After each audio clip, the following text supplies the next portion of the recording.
Immediately after the snake was stolen, Pastor John's miracles began to falter. The blind who once claimed to see returned in darkness. The lame who once danced stumbled again.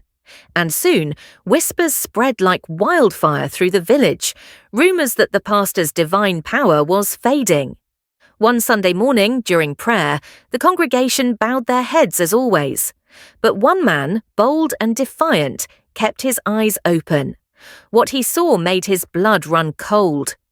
Behind Pastor John, towering and swaying like a shadow made flesh, stood a massive snake, upright, its scales glistening in the light of the altar. The man screamed, bolting out of the church, shouting what he had seen. Panic erupted. Some dismissed him as mad, but others began to wonder. Had Pastor John's power truly come from God, or from something far darker? The once revered church began to crumble. Week after week, fewer villagers came. The pastor's lavish clothes, his golden rings, his feasts, once admired as blessings, were now seen as greed laid bare. But the fear did not end there. At night, villagers swore they heard hissing near the church, the scrape of scales against the earth.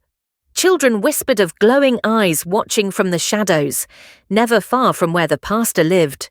Faith turned to dread, reverence to suspicion, and soon even his most loyal followers began to doubt.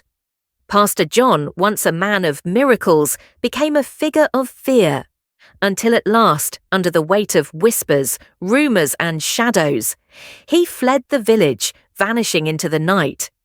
But some say, when the wind is still and the crickets fall silent, you can still hear the faint hiss of scales slithering just beyond the edge of the light. If you enjoyed this story, don't forget to give it a like, share your thoughts in the comments, and subscribe for more chilling tales like this one. Your support keeps the stories alive.